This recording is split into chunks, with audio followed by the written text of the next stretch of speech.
Okay, here we go. Hello.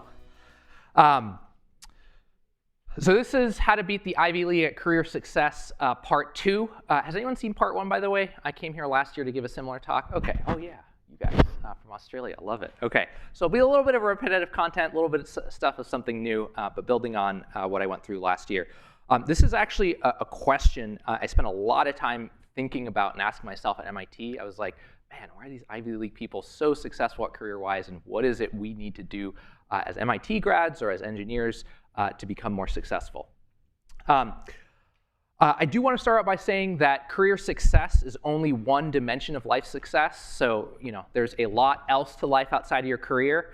I won't be talking about that today, but you have to make those choices for yourself about how important career is relative to everything else and how to optimize it. But if you are interested in optimizing career, that is what I am here to talk about. Okay, so just a little bit about Amplitude for those of you who don't know. I founded Amplitude with 2 co-founders in 2012. Today, we're the leading analytics product out there on the bleeding edge of developing AI analytics. 2,000 companies on us, including stuff like NBC, Ford, Walmart, Atlassian, Anthropic, Intuit, DoorDash. So lots of the largest companies out there today use us. We're the leader in the space for next generation analytics. Didn't start this way. So I just wanted to quickly share my journey in 2 minutes so you understand my credibility or expertise to give this talk. So believe it or not, 16 years ago, I was in the exact same seats you are today and 10-250 as a student at MIT, graduating, thinking about what I was going to do with my career. I actually was a very mediocre MIT student. I was course 20. Does anyone here know what course 20 is? What is course 20? Bioengineering, yes. It was the 3rd year of graduating. I wasn't even computer science, so I wasn't even a legit hacker. And I also had a B+ average, okay? So not even an A average. So I wasn't like a standout student in any way, shape, or form. Today, you fast forward 16 years later, we're now a public company listed on the NASDAQ, 350 million in revenue, 800 people, leader in our space. And we're still going. I have an aspiration that we can build something generational with what we're up to at Amplitude. So anyway, all right, let's go into my learnings on how to beat the Ivy League career success. Have people seen this movie, The Social Network, a long time ago? Okay, some of the room. So I remember being at MIT back in 2010, and Facebook was kind of taking off like crazy at the time. And I remember Mark Zuckerberg, who was at Harvard, had dropped out, gone on to start Facebook. He had dropped out, and I remember thinking to myself, man, like, what the hell? This is like the one guy who could have been from MIT. But somehow, this guy's from Harvard. Like, what the fuck? Like, why didn't we create that? Why didn't we create Facebook? Why didn't we create the next big, successful generational tech company?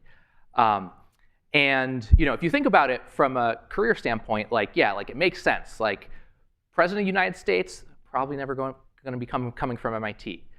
If someone's a successful athlete or entertainer, again, that person probably not going to come from MIT. But like successful tech entrepreneur, why can't that person come from MIT? Why can't that person be an engineer? And I remember asking myself this question about what was the difference? What was the difference in an MIT grad in order to be successful career-wise to create an amazing and generational tech companies? All right, as it turns out, I'm not actually the only one that has this question. There's actually a lot of MIT students that actually ask this question. Oh, can you guys not see? Hold on. All right, hold on. Let me try to redo this.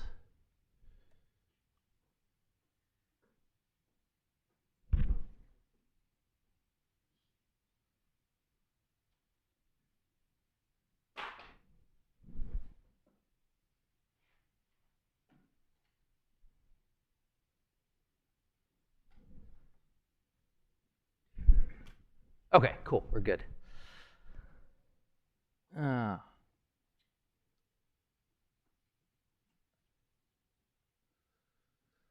Okay, so MIT is the best tech school, but it doesn't have any of the big tech founders, right? Back in the day, switches up once in a while, but back in the day, the big 5 were Amazon, Apple, Facebook, Microsoft, and Google. So, in that you have 2 Harvard grads, a Stanford grad, and then Princeton and one other college. Stanford and Harvard easily beat it on that score. Anyone have any idea? So I remember seeing this. This was actually the most upvoted comment in response. Maybe the reason MIT doesn't have many big tech founders that it's just not the goal of the school. It's worth looking at what MIT actually stands for, what it aims to do. The mission is all about advancing knowledge and tackling global challenges through science, engineering, and technology. They focus on working for the betterment of humankind, which might mean they care more about creating impactful solution than churning out billion-dollar companies. When I read this last year, I was like, you have it so wrong. Like, a great way to have impact is to build successful companies. You're only successful as a company if a lot of people want to use what you do, and that's actually a really great way to have scaled success. And in fact, this ethos of, hey, the traditional successful path is actually, we're doing something more aspirational, I think is completely wrong. And that's kind of a little bit of what I want to argue today. Here's some other comments on it. MIT alumni busy solving world problems. Again, trying to position us as like we're trying to solve something more aspirational, when the reality is, I think starting massively impactful companies is a great way to do it. This was also a very mistaken view on a big tech founder. Big tech founders don't come from the middle class or lower. They come from the rich. Rich people pull strings to get their kids into colleges. MIT doesn't do that legacy admissions shit. I'm actually very proud that MIT is not as focused on legacy admissions. But I do think there are a lot of skills that MIT grads and engineering grads in general can be learned to be massively more impactful at their career success. All right, so here's my 3 lessons that I want to go through. First is learn how to sell. It's the most important one. If you remember one thing from today and nothing else, this is the one I'd love for you to remember. Second is judge people. Sounds terrible, but actually a very important part of it. Third is don't quit.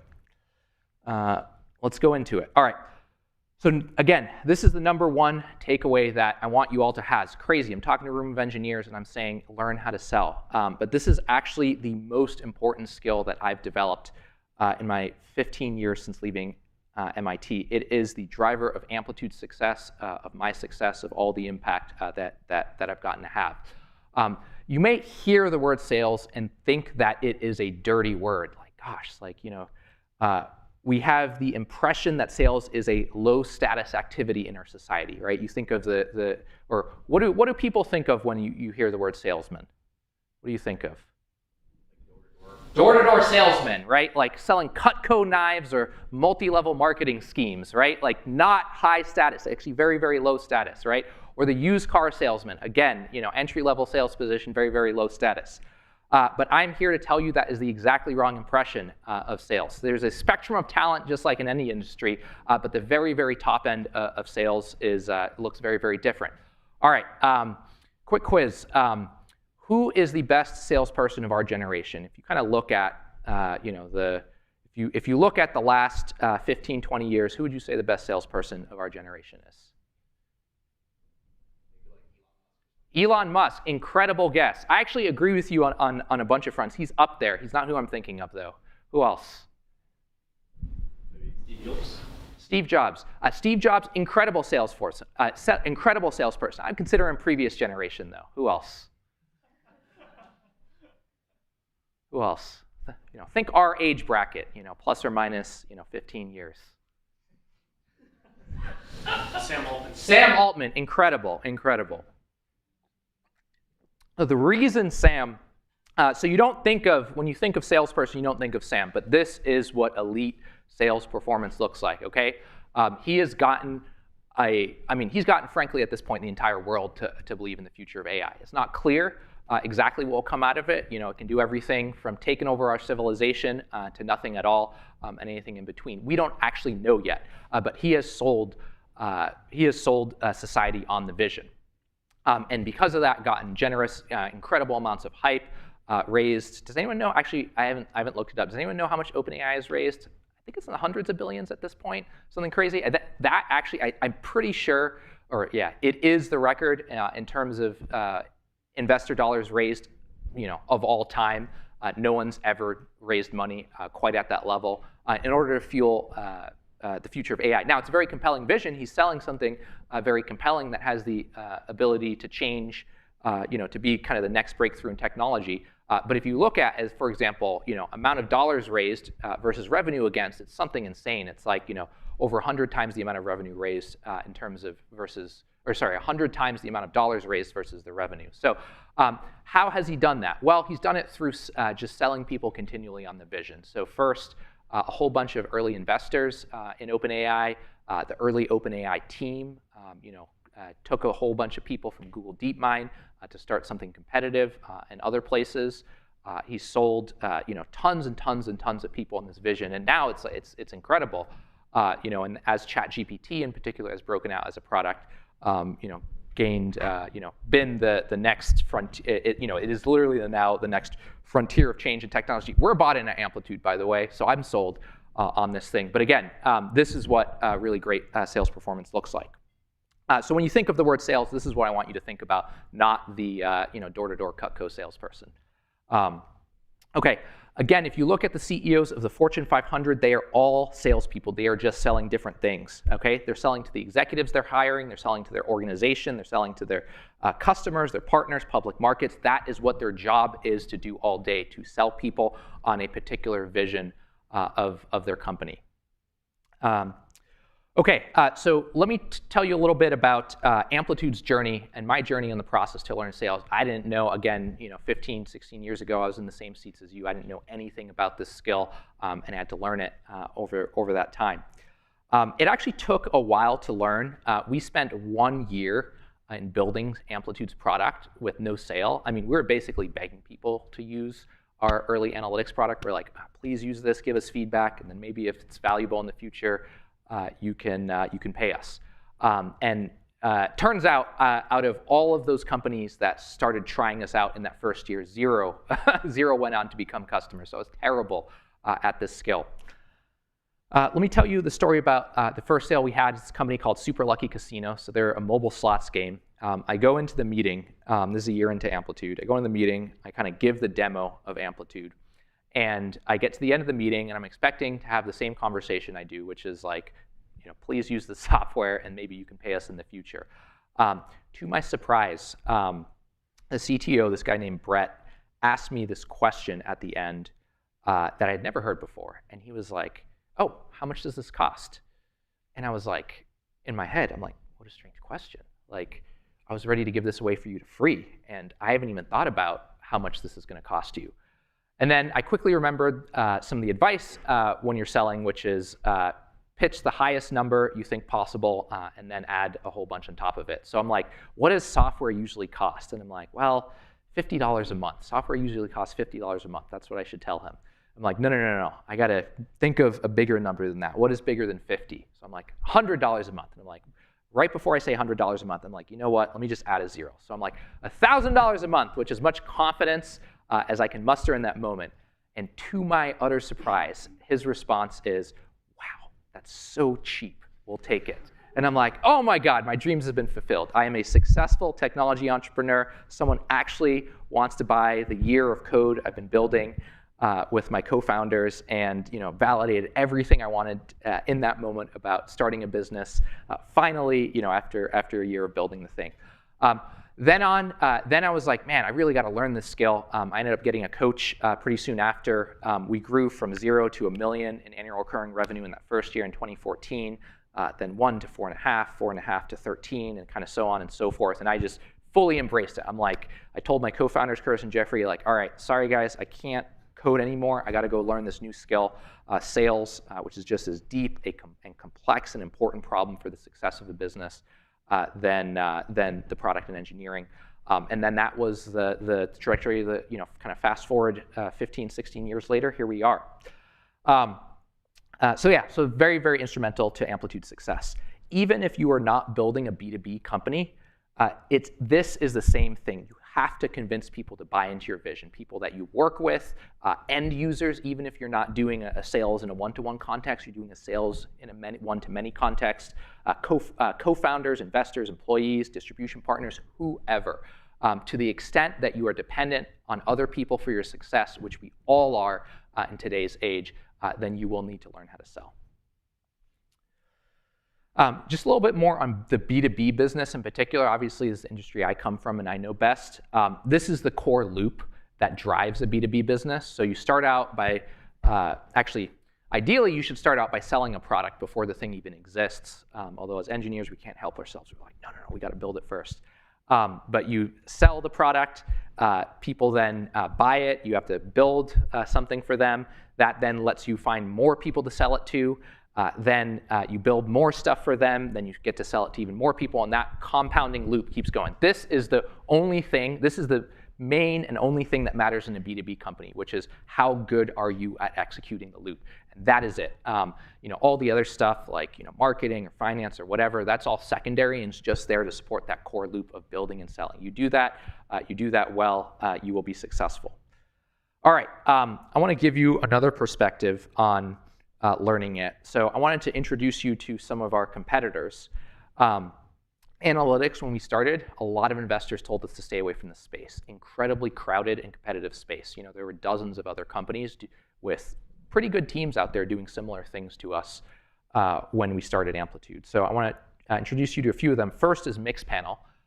So this is a profile in the New Yorker of Mark Andreessen, the famous venture capitalist. And in the profile, the company they chose to highlight was actually Mixpanel. Okay, so you talk about backing by the Silicon Valley elite. Okay, they were all in on a competitor, and so you look at this, you're like, oh my God, how can we really take on someone who has this backing, this level of backing, so much so that Mark picked them to be in a profile with him in the New Yorker. That is crazy.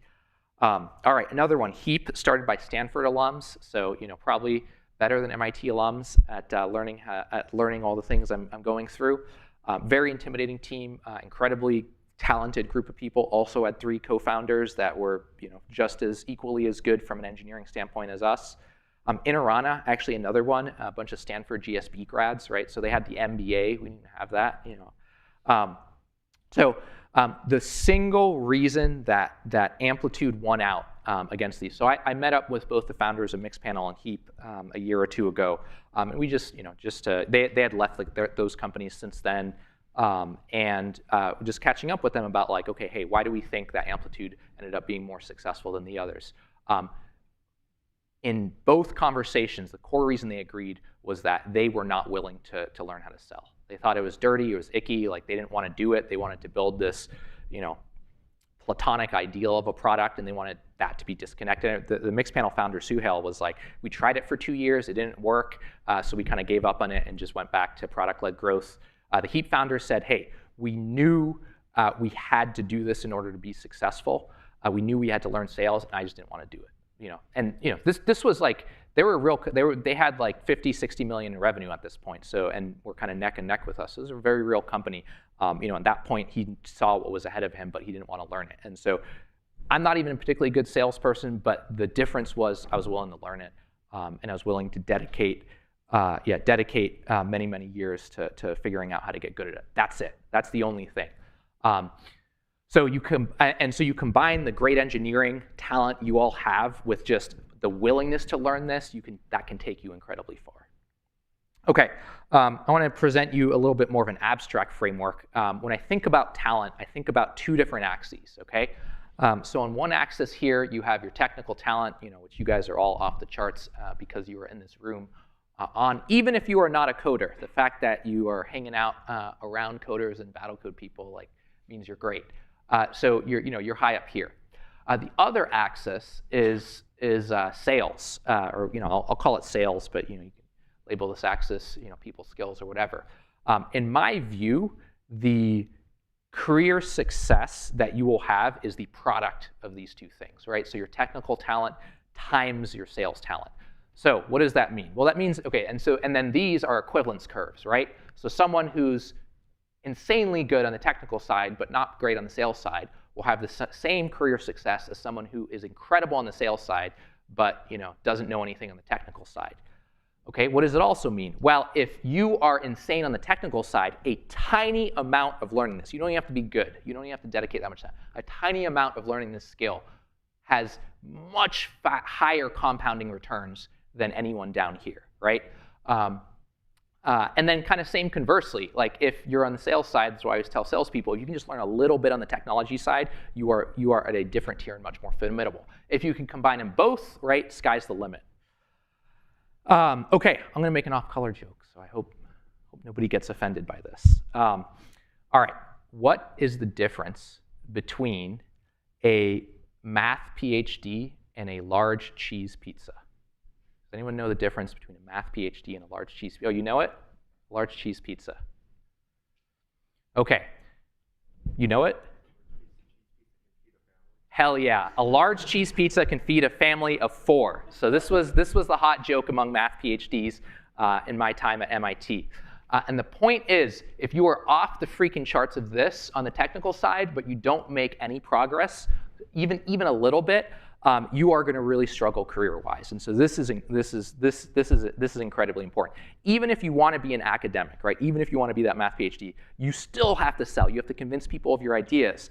You have to convince people from a fundraising process. A lot of people, academics, are like, God, I got to write, grant applications. It's like, no, that's the job. Learn it and get good at it because that will determine your success. You have to convince research partners. You have to convince your peers and in journals that you publish, right? So incredibly important skill. Like, it does not matter what career path you choose. You're going to have to learn a little bit of this.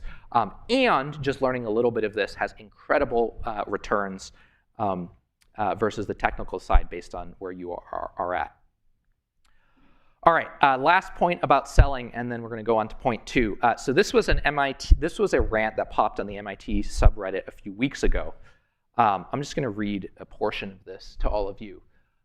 This is not a problem-solving rant. Actually, we're going to try to problem solve because we can't help ourselves as engineers. But not sure where else to turn, but I'm still extremely embarrassed to say we're nearing the 1-year anniversary of my February graduation, course 2, and I'm still unemployed. That's mechanical engineering. To the dismay of me and my family, I've applied to hundreds of jobs, tailored my resume with tech folks who regularly hire, tailored cover letters, gotten referrals, spoken to relevant connections in my network, done really well in interviews, all to no avail. Okay, sounds tough. It is tough. I do want to empathize with you guys. This is the toughest it's been for new grads in over a decade to get jobs. The biggest advice I have is to reach out to other people you know from your school who are already working and ask them for referrals instead of applying cold. There are tons of people engineers, really incredible engineers I see doing this, where they're just like spamming resumes out. Let me tell you what happens to those. Like, my recruiting team looks at them and they have no clue to how to prioritize them, and so you don't even get a call back. And so learning a little bit of sales in terms of like reaching out to someone you know, asking them for help, it's actually a really good thing. One of the things I noticed about MIT alumni is that they're actually not willing to use others they know to get jobs because they think it is cheating and there is, or it's dishonorable. And that is the exact opposite. If you take away one thing, that's the exact opposite of the truth. Actually, just to build on that, I've actually had MIT alumni who I personally know apply to Amplitude and not even tell me. And I'm like, what are you doing? Like, the fact that I know you and I know a little bit about your capabilities is a great signal to me. So I would love for you. And they're like, well, I don't want to bias the process. It's like, don't worry. We will still run you through the process on the evaluation standpoint. But the problem I have on the employer side is, we get tens of thousands of resumes and we have no way to look at them. I know there's one legendary Silicon Valley recruiter who said, oh yeah, whenever I get a pile of resumes, I take half and I throw them in the trash and I just look at the other half because I don't want to talk to people who are unlucky, right? So this is the mentality of recruiters, okay? And so the point is, you want to use signals to be able to help the employer understand that you could potentially be a good match. This is not standardized testing. This is not college admissions where there's some objectively fair process. This is much more like dating, which is all about it's a mutual fit, right? So if you meet someone, for example, at a party or through a friend, that is much more likely that you are going to find success and connection and potential partnership than if you're matching someone random, totally random online. So again, use all the tools you have to your advantage, right? And I think, again, I find MIT students and engineers think about, oh, the world has all these objective processes. It does not. Like, everyone in the world is trying to do the minimum work possible, okay? And so they are just using what they have, right? They're throwing out half the resumes. They're just screening for, hey, school, GPA, that's it. They might even look at GPA or employment history, which, again, especially all of you as new grads, you're not going to have an employment history. And so you got to think about, okay, what are the tools I can use to make signal? And I'm telling you, on the employment side, I want that. All the employers want that. So use it and learn it. That's, again, incredibly important to how you start off your career, and a big part of learning how to go from the schools, from the educational academic world to industry and getting a job. All right, so that's the first lesson, learn how to sell. Let's go to the second lesson. Oh yeah, last thing, sorry. Again, the fact that you're all coming out to this in my talk, you are already doing a great job selling me and what an awesome candidate you are. So really great work. We will remember you, I will remember you, Neha, Jin, Kevin will all remember you. And again, that sort of stuff helps. So thank you guys for coming out. All right, judging people, okay. All right, so first, I purposely chose kind of a provocative title, judging people. Man, that sounds terrible. This is actually very against the MIT ethos when I was here. I don't know, what the culture is like these days, but I assume it's similar. MIT was this incredible, like, communist, socialist utopia, okay? We did not have, everyone was so friendly and welcoming, and there were tons of people, incredibly smart people doing all sorts of fun interests. There was not really the status game thing that happens at a lot of Ivy League schools or MBA programs where it's like, oh yeah, who gets elected president? Or who does? It's like, no. Like everyone was friendly and welcoming, and no one was like, oh, you can't talk to me. I'm too high status for you. That was amazing, and that was the best 4 years of my life, and I loved being part of that community. Unfortunately, as you get in the real world, you have to break that thinking. And the reason is because there is such, being in school, there's a filter already that everyone in the school came through. As you get into the real world, there is no filter, and you're going to encounter all sorts of people and all sorts of situations from all sorts of contexts. And you have to figure out who you should work with as a co-founder, as a manager, as an employer, as an investor, as an executive. And those decisions and those judgments that you make on who you are going to work with in whatever context are incredibly freaking important. If you work with someone who you can build a lot of trust with and have long success with over a very long period of time, the compounding on that is incredible, as I'm about to show you. On the other hand, you can be very screwed over, or maybe not even intentionally screwed over. You can be in a situation where it's not a mutual fit. So many people do this part poorly in terms of judging people because we have not practiced it. Again, we are at the communist utopia. We are not as part of those douchebag Ivy League programs. But it is an incredibly important skill just to think a little bit about how to learn, okay? When I was in your in your position coming to talks by entrepreneurs, I went to so many talks where the founder would say something like this. They would say, we had this amazing product, amazing widget. It was 50 times more efficient than the competition, the best product out there, and blah, blah, blah. It's the most amazing piece of technology on the earth. What happened? What ended up happening? Oh, well, we lost out because I got screwed over by my venture capitalist who wanted to fire me, or I put a board member in place that didn't work out, or I got taken advantage of my co-founder. That story, I heard that so many freaking times from MIT entrepreneurs, and that drove me nuts. And I'm like, oh, this is terrible. Here is this brilliant mind doing brilliant work, and that could have brought something amazing to the world, but then ended up failing at that process because they did not figure out. And so I was asking myself why, and it comes back to this: they didn't have the judgment on the people side. You can also view this as the other side of dating, right? So I talked about sales a little analogous as a dating process, right? You have to make sure it's a good match for you. It's one thing you want to look good for the other person, but you have to make sure it's a great match for you. It goes both ways. Everyone is always doing that. Okay, first judgment. Honestly, on this one, I got lucky. So first judgment was the co-founders I worked with to start Amplitude. So there's two. Curtis was the best algorithms programmer in our graduating class. He was like TAing grad level courses as a junior. And I remember asking so many friends. I literally asked 20 different people at MIT, hey, come start a company. None of them wanted to do it. Luckily, Curtis was the one who said yes. It turns out, incredible match. We're still working together 15 years later. He's still going strong, which is crazy. If you look at the trajectory of most companies, and by 10 years in, chances are the co-founders have left, and for sure, if you're a non-CEO co-founder, it's almost guaranteed you've left at that point. So the fact that we have this relationship that we've been building over, again, I was not that intentional about the judgment, but in retrospect, I got lucky. Second one, Jeffrey is a Stanford grad. We love Stanford too. Twice as good of a programmer, was on Stanford's ACM team, incredible. We had an incredible 11-year run together as part of Amplitude, and very, very lucky because all three of us had very similar values about how we wanted to build a great organization and work together, and all of us also had belief in the same sort of mission, like, hey, we want to learn how to build a great product, but we also want to learn how to sell it. So this one, honestly, I just got lucky. In retrospect, there are a lot of people who I asked to be co-founders at the time that would not have been a great fit.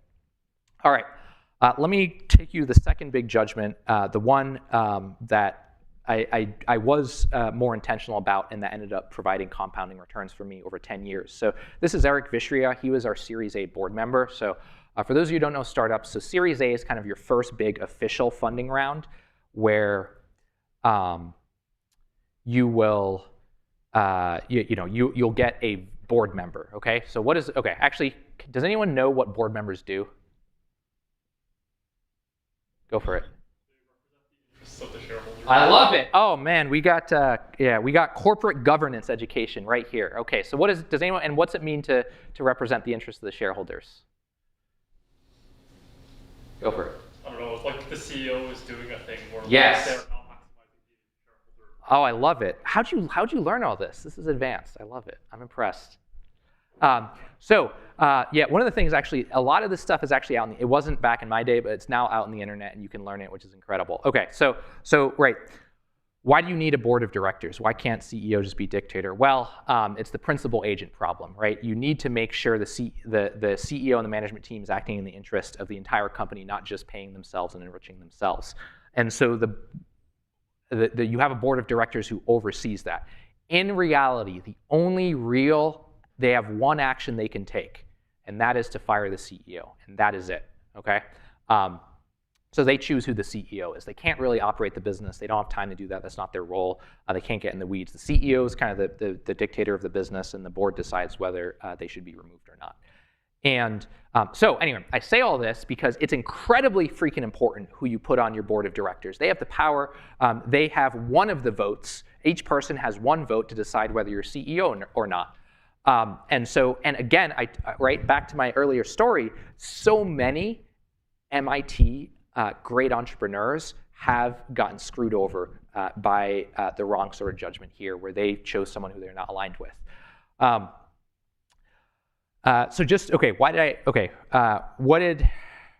What did Eric do for us? So I've learned 10 times more from him than from anyone else about what it means to be a great founder CEO.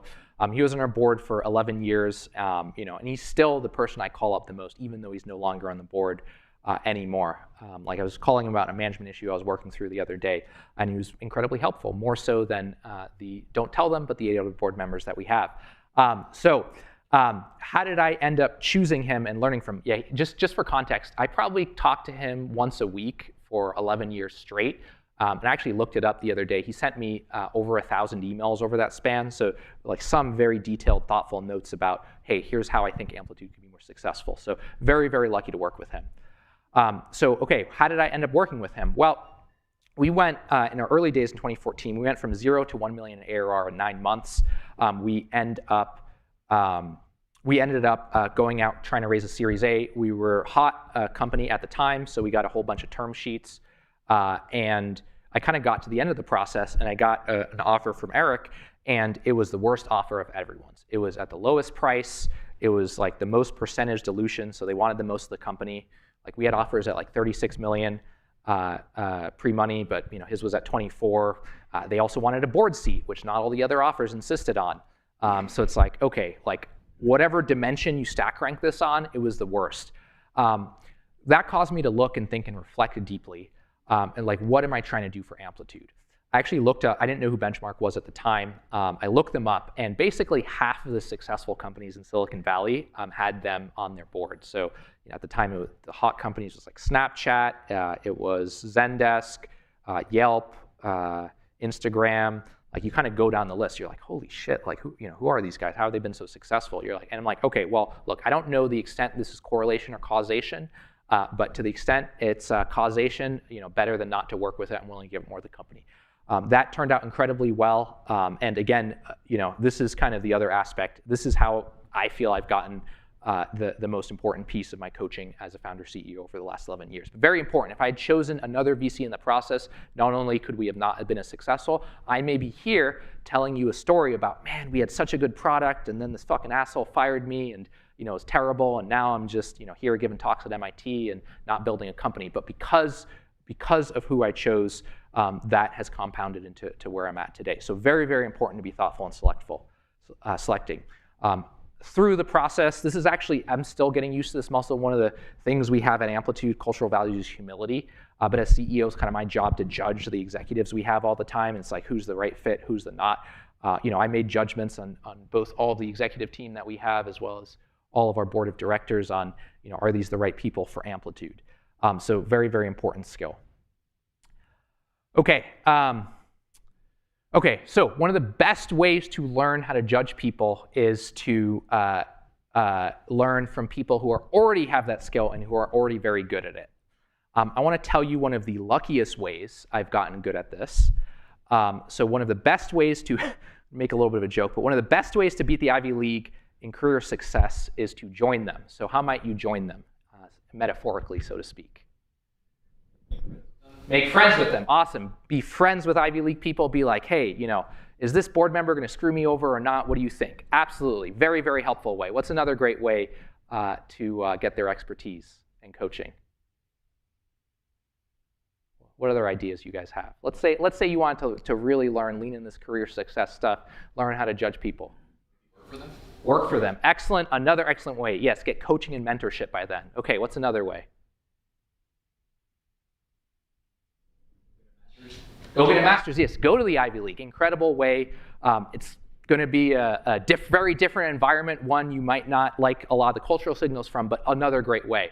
Okay, let me tell you how I did this. I married an Ivy League alum. So not intentionally, it happened to work out in my case.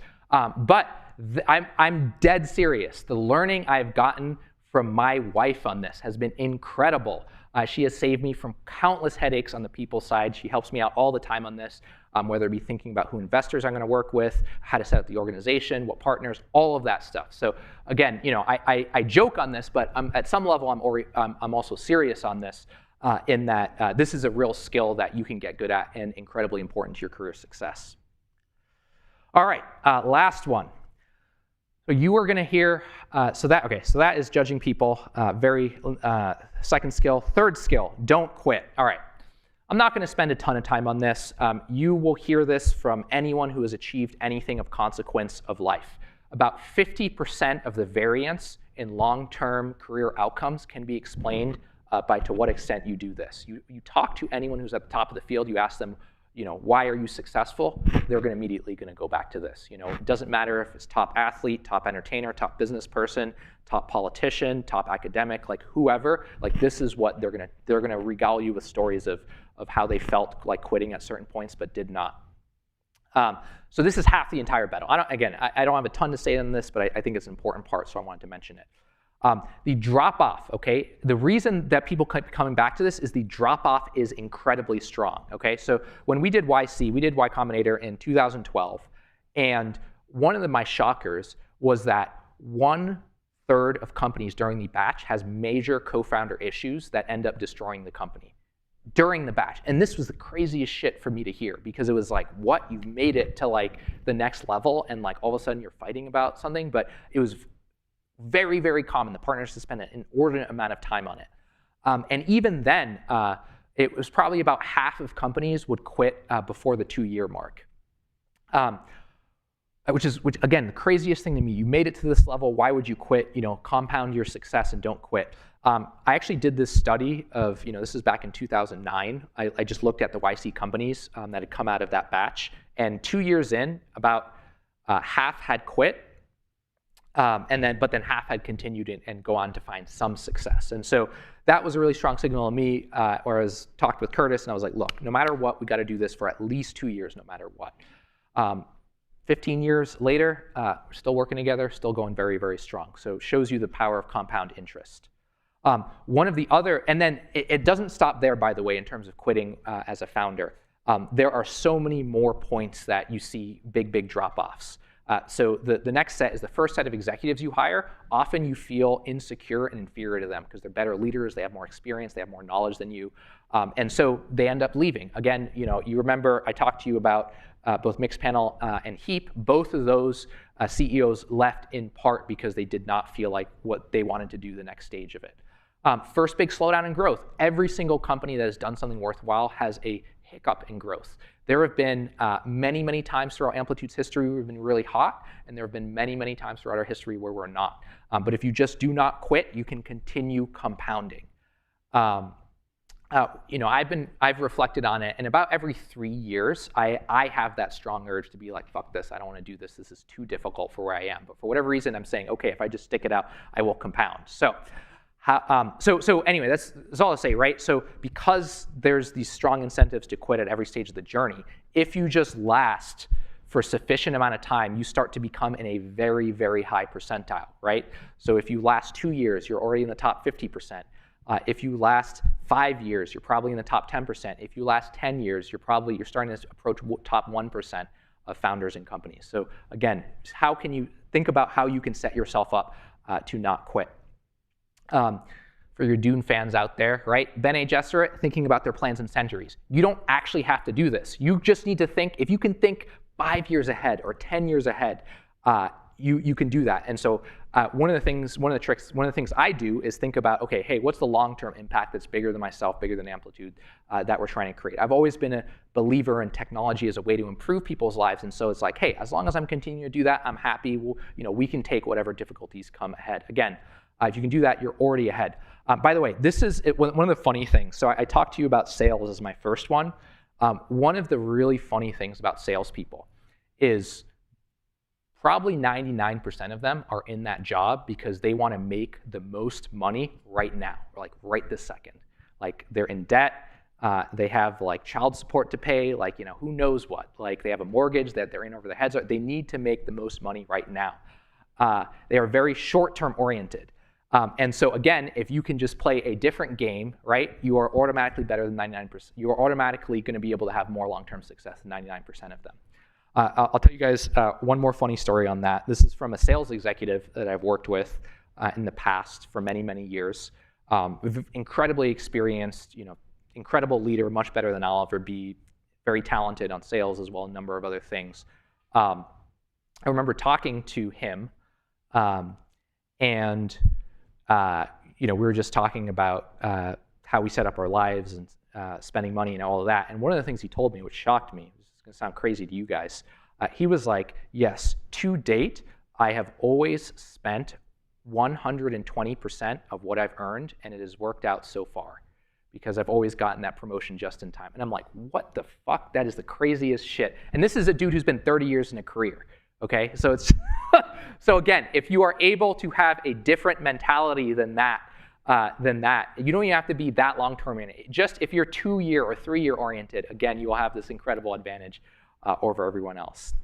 All right, let me show you one more. Let me show you 2 more stories. One's NVIDIA's and then the other's mine. Okay, so this is NVIDIA's stock price.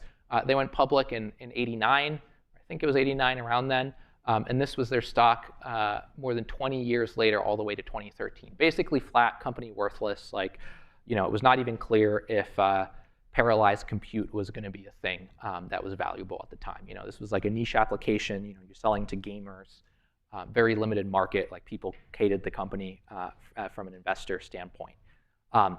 Jensen, it's funny, I went to a talk by him once, and he has this very dark humor about himself where he's like, oh yeah, it's going to be terrible and awful, but we're going to have fun. And so like he's he has imbued that mentality to himself over and that's what he needed to do to survive this distance of time.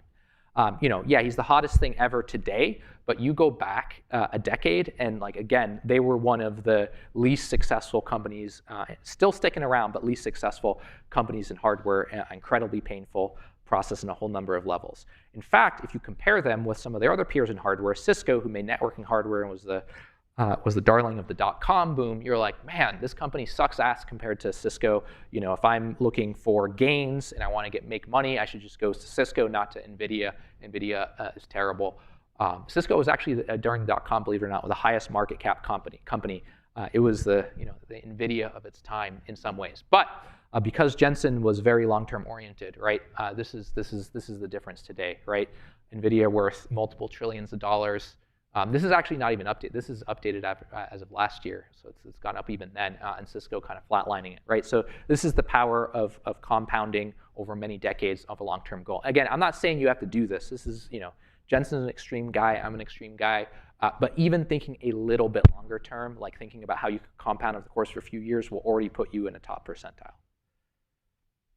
All right, last I'm going to show you a somewhat depressing chart, an amplitude chart.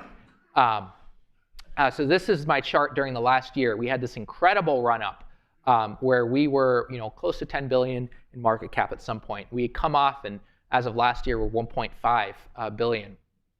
And it was brutal. It was brutal. We had this incredible acceleration, then tapered off, and it was like, man, is this company just going to be a walking zombie and going to be dead, or is it going to get to its former highs? I actually, in case this isn't depressing enough, I actually went and was like, I should probably refresh it for this talk this year. So I looked it up again this morning, and I'm like, man, we're down another 25%. And this happened in the last few days. I was like, what the fuck? But this is what it is, right? This is what long-term compounding is. Being Jensen Huang is not, sitting on stage up there at Elon at some Davos conference. Being Jensen Huang is like, okay, are you willing to do that 24 years and compound and believe in your mission? I'm not saying you do something blindly. That's not what I'm saying at all. You should constantly be judging your situation and all of that. But thinking about how you can set your life, the mission you work on, up for long-term compounding has massively greater returns than anything else. Okay, so that is my talk. 3 lessons on how to beat the Ivy League in career success. Learn how to sell, judge people, and don't quit. Last that I want to share, again, I know we have some non-MIT folks, but you consider you're here anyway. You're competing at the top MIT program and competition. You might as well consider yourself in the bucket. We are creeping our way there. So this is list of universities by, I know being a billionaire is not hot these days, but list of universities by billionaire alumni. Some folks from my generation, our generation, Alexander Wang, CEO, co-founder of Scale, now running AI at Facebook or Meta. The Cursor guys came out of MIT a few years ago. Their product actually sucked ass for about a year. Like, they were just like, they tried a whole bunch of other stuff, and they basically got no traction, but they were like, hey, we want to figure this out. We want to figure out coding. They made a bunch of great decisions from a product and engineering standpoint on that. Now, hottest application company out there. Matt Huang, he was actually my year at MIT.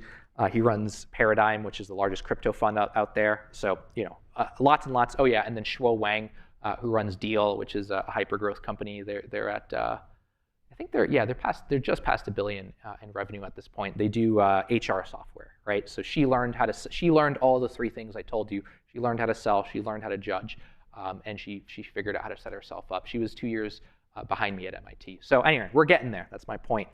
There's actually a long tradition of MIT, and very massively successful MIT and engineering founders. So this is Jim Simons from Renaissance, basically the most successful we talk about Jane Street and all these other things. Like, this is actually the number one guy, number one fund out there, Renaissance Technologies, MIT grad. HP, so Hewlett-Packard, actually also from MIT. Hewlett-Packard, really crazy. They actually, they innovated so many things we take for granted in startups and technology today actually came from the Hewlett-Packard guys. They were the first ones to do broad-based stock options in companies. So the idea that everyone in the company, very socialist idea at the time, they're like, what the fuck? Like, Why are we giving these workers like ownership? But like they saw ahead of their time. They said, hey, if we incentivize everyone in the company to have ownership, and then they can see the compounding long-term returns by working here, and they will act like owners and will be more successful. And now this is standard practice at every single company in the Valley. They were two MIT alums. So lots of opportunities.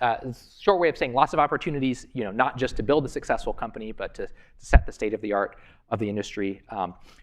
Lots of other guys in the chip sector. So Lisa Su, Morris Chang from TSMC, and Hock Tang from Broadcom, all MIT grads. And then actually, believe it or not, so the original tech company, IBM, it's funny, we were doing this analysis at Amplitude of technology companies, and we're like, what is a technology company? It's like existential question. It's like, I'll probably do the cut line at IBM. If they are more tech forward than IBM, they're tech. If they're not, they're non-tech. So anyway, these two guys were actually MIT grads as well.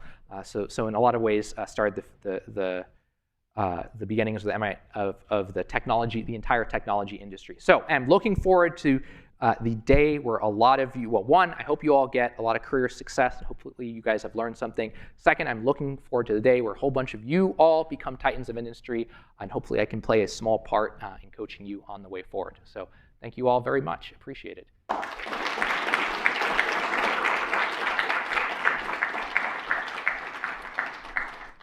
Okay, so we are going to I'm just going to hang out. We'll do Q&A for the next 15, 20 minutes. It's now 1 if you have to run, no worries, but we're going to do Q&A for the next 15, 20 minutes. I'll just answer stuff and then happy to hang out afterwards. So Kevin over here and Neha over here have mics. If you have a question, just raise your hand. All right, up there and up here. Yeah, so you said like one of the most important things is learning how to sell. So do you have any like concrete advice on how you would go about like improving your skills in selling? I love it. That is the first most important question you should ask. So I'm very glad you asked that. Okay, let me tell you what not to do, and then I'll tell you what to do. A lot of people, a lot of great engineers I see in particular are like, well, how did I get good at engineering? I read a book. Let me do the same thing. Do not do that. Like there's a million business books and frameworks out there on how to sell and this, that, and the other thing. That is not what will make you good at selling. What will make you good at selling, one, doing it, practicing doing it in some context, and two, getting coaching on doing it. Think of it like learning to play a sport. It's all about intuitively understanding what to do in what situations, and then continually getting feedback on that. I'll just say myself, like when I was in school, like I would just organically try to, pitch people ideas, get them to work with me. That was its own version of selling. One of the most concrete things I did in starting Amplitude was when I switched over full-time from the engineering to the sales side, I actually hired a sales coach who would come in 1 day a week, this guy named Mitch Morando, and who just beat me up and like tell me, hey, you're thinking about this thing all wrong, and just like really push me hard on how to be great at it. So as an example, one of the questions he'd ask me is, I'd talk about, hey, I talked to these 5 customers last week. And I go through them, and we talk about whether we'd be successful selling them. And he'd be like, okay, what's the business pain? And I'm like, well, they want to make some charts or dashboard. And he's like, Spencer, that's not a business pain. Like it has to connect to some revenue thing or some cost thing. Like what is the business pain? And so he beat me up on this thing week after week, so much so that eventually in these meetings, I remembered, oh man, Mitch is going to ask me what's the business pain. So in this meeting with this potential customer, I should ask them how important this is to your business. So like one trick he taught me was like, how important is this on a scale of 1 to 10? And if someone says 1 to 5, it's not that important. Don't spend time. It's okay. It's just not a fit, not right now, whatever. But if someone says 8, 9, or 10, wow, okay, they are in pain. And so that is worthwhile to spend more time digging in on. So anyway, that's my biggest thing. Figure out a place where you can practice that. I mean, honestly, when you guys pitch yourself to companies and interview, that is a form of selling. And then, figure out how to get coaching. Find people in your network, marry someone from the Ivy League, whatever, that can give you coaching on that process. It can come in multiple ways and ask friends, but get feedback on it. Get feedback on how you can improve. That's my number one thing. Do not go to a book. Eventually, after you get like good at, you can learn some stuff from books, but even then, not really. Like it's really a skill of practice and doing the art that makes you good. Other thing I do want to say on salespeople is that some of the best great sales in so many ways is just like great engineering, that the best, most talented people at it are like, they can pull off miracles and things that you thought impossible. Like, again, you look at what Sam has done in OpenAI and survived so many different, he survived Elon trying to kill him. He survived a coup by the board. Like, it's just incredible. Like, and so, raised hundreds of billions in the process. And so that would be so just practice doing it and then get coaching and advice on it. Thank you. Of course. Hey, I'm Shiv, doing a master's in supply chain here at MIT. And Love it. I was just wondering on your second point about discerning who you work with carefully. Are there any strategies you use for that when you're Yes. say, hiring people or picking board member? Yes, very, very important. Okay, let me, on how do you judge people successfully?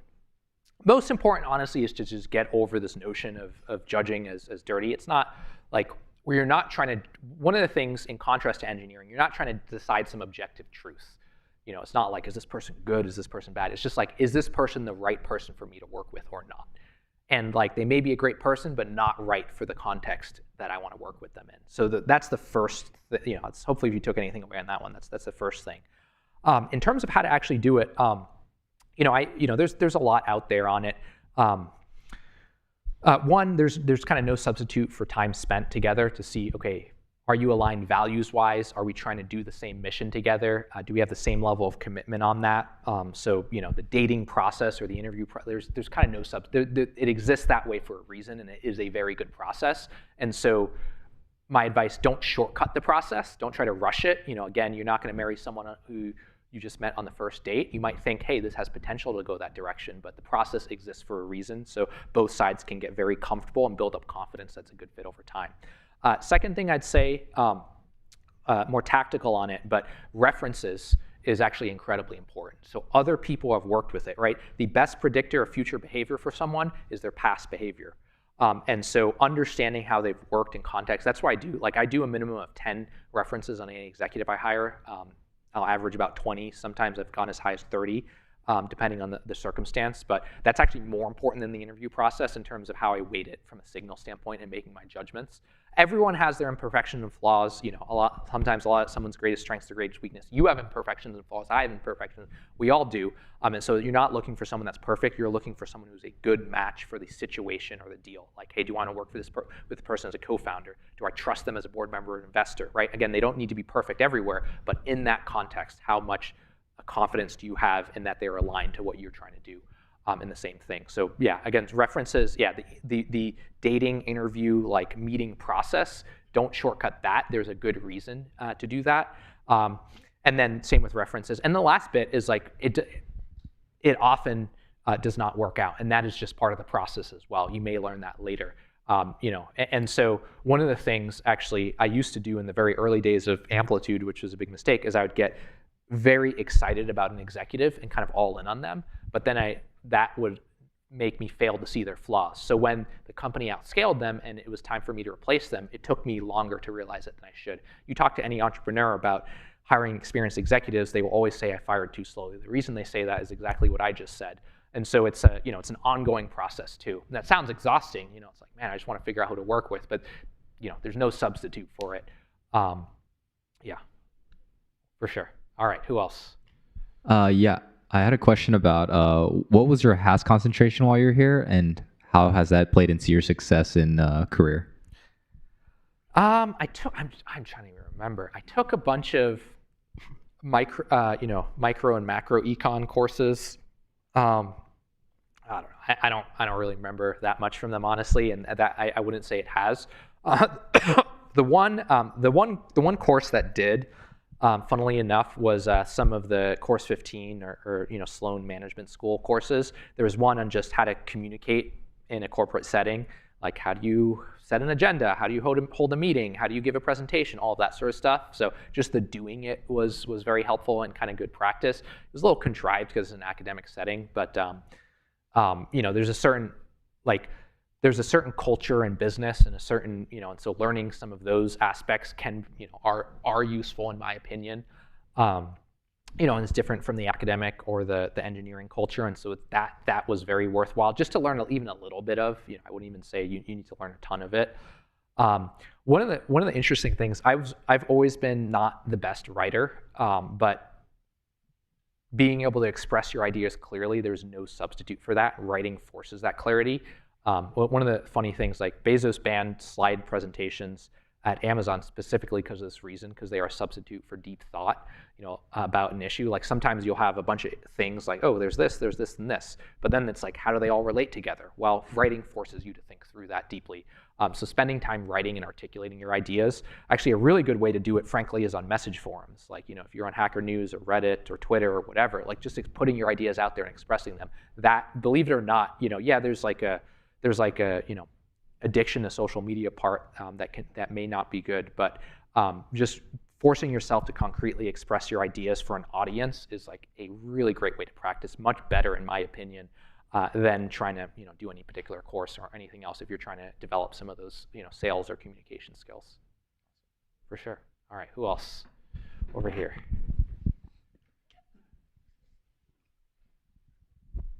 Thank you. I was wondering, how did you know you wanted to start a company versus more stably just working for someone else? And when you had the idea behind Amplitude, did you know like this is a or the great idea?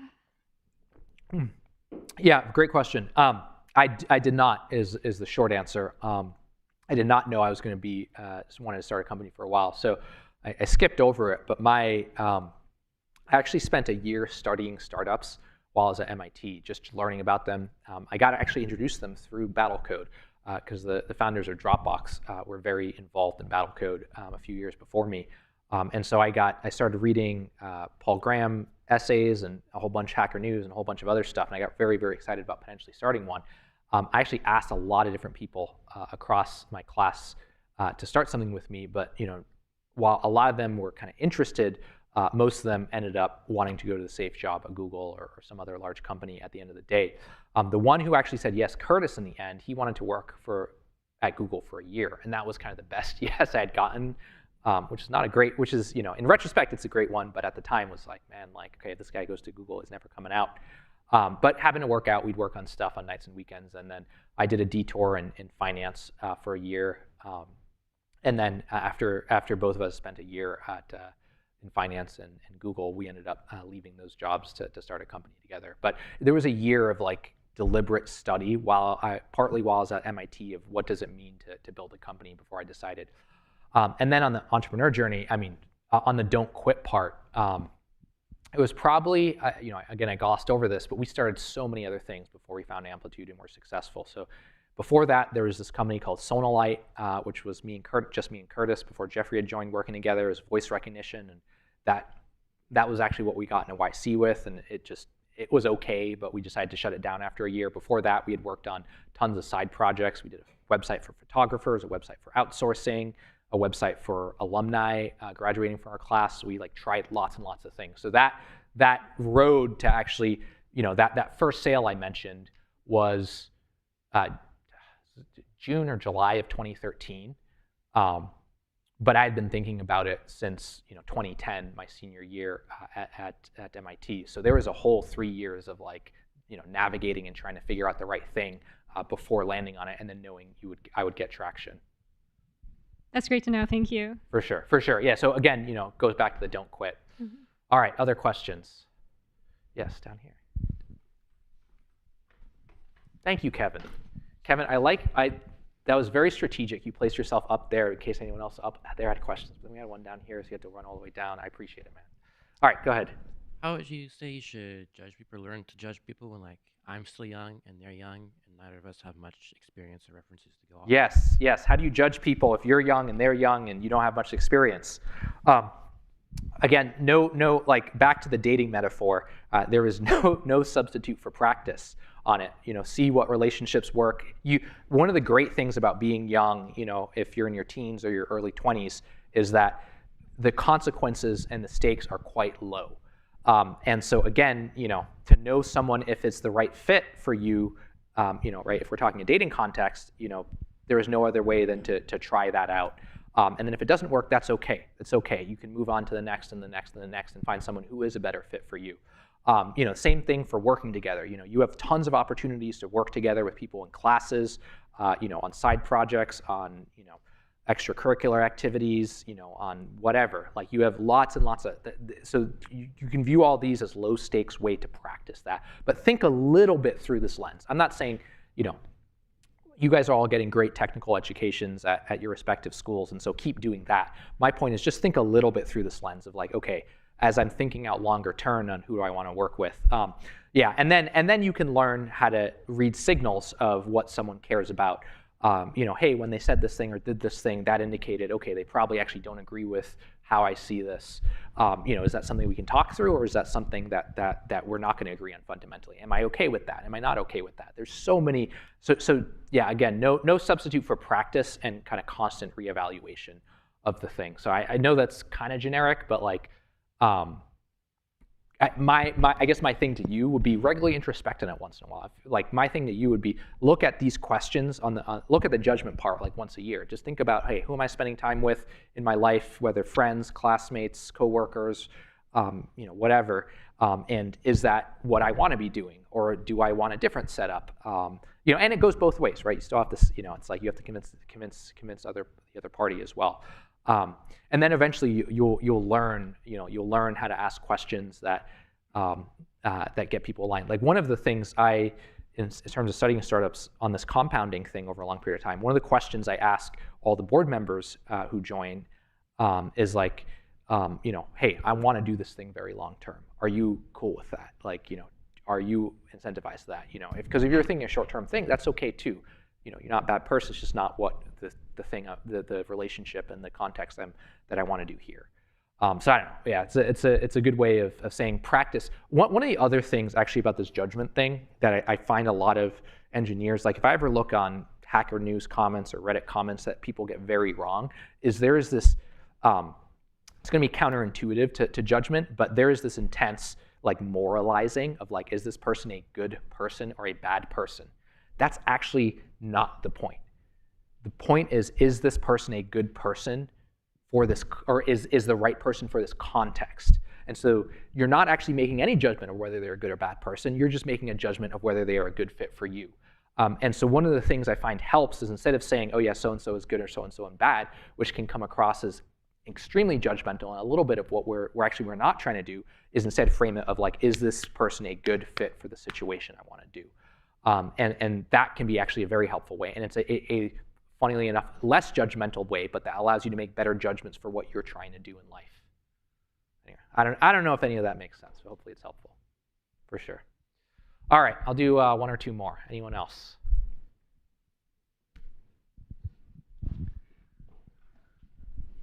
How do you deal with working people that you don't like? Working with people you don't like. That is a great question. Oof. Kevin, how do you deal with working with people you don't like? Did you actually want me to answer? Hell yeah. Yeah. Why don't you go first? I'll give mine after. First, I would try to give them feedback on like the behavior that is irking me. Like I found that often the person doesn't realize. Like I have some coworkers who are a little frictiony to work with. And then we like talked through it. I gave him the feedback, like set the context, made sure like he understood that I wasn't trying to like call him a like dumb or like a bad person. I was just like, hey, when you did this at the meeting, it felt like that caused a bunch of friction with the team. And he's like, oh, that wasn't my intention. I just wanted to do this. And what I learned is like, he's just a really blunt person. I was like, oh, well, I think that if you think of like how other people are taking it, that could get your point across better. And then, yeah, he's like much better to work with now. So first, try feedback. If that doesn't work, manage around it. Like figure out ways to work together where like a process that helps restrict that negative behavior that you don't want to see. Like set an agenda for a meeting so they don't run over. I appreciate that. Well, one of the that's a great answer, by the way. One of the things you'll find is that one of my big surprises coming in the corporate world was how you just get people from all sorts of situations and backgrounds in life. Amplitude's 800 people, so you see the full spectrum of humanity, like full spectrum. It's not just like, okay, like this group is a pretty, it's like, okay, you're all selected because you're interested in Battlecode for some reason, and so that was the kind of filter for this group. Whereas like corporate roles, like you can be working with whoever, like seriously, you'll deal with people who have very different values from you on money, relationships, all sorts of how to work, why you guys are work, all sorts of stuff. And so one of the things you learn over time is like what you're okay with and what you're not okay with. The ultimate card you always have to play is you don't have to work with the person in whatever context. Like you can walk away from that situation. That's kind of the ultimate. Now that's the most extreme version. I don't suggest going there on the first, but that's always an option. You're never it's rare that you're forced to work with someone you don't like for an extended period of time. I guess you have the ability to change that, I guess is what I'm saying. But then there's lots of stuff. Feedback is a great one.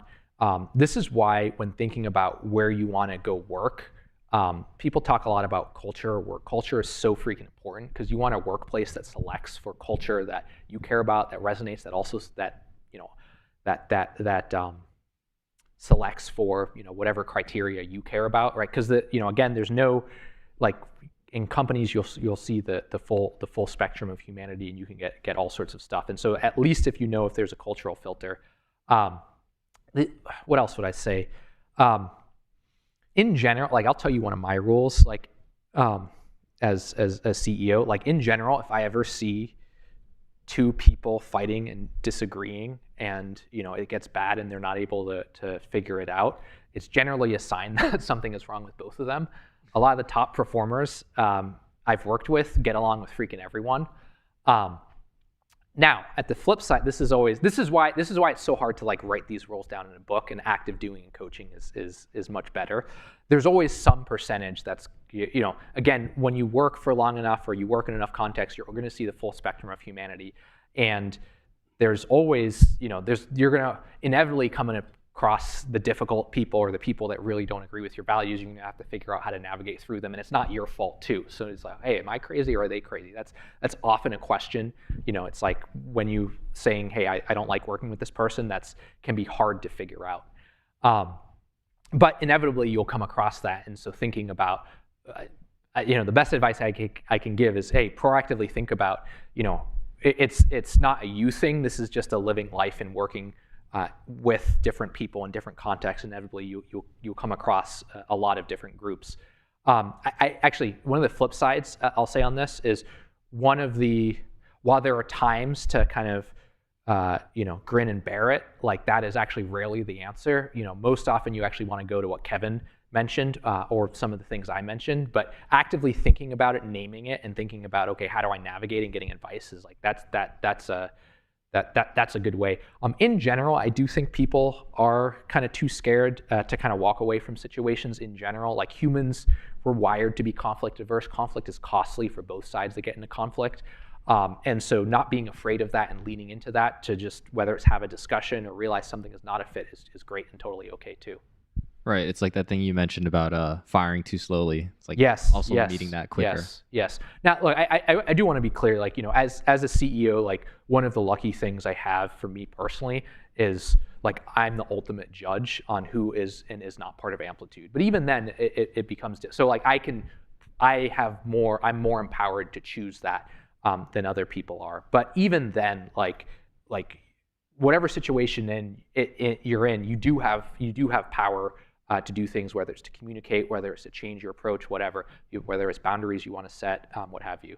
So this is why it's so hard to this is why I don't recommend you guys read books about these things, because you're just like, there's no substitute for the real world experience of going through these things, whether it's selling or judging or whatever else with other humans. So. For sure. I appreciate that. Of course. All right, last question. What do we got? Anyone else? Okay, all right, well, that is it for my talk. Thank you all very much. If you have not signed, Kevin, can we bring up the laptop? If you have not signed in, we're gonna have just sign in over here. My ass, just sign in before you go, and all of that. But thank you all for coming, and good luck in tonight's competition.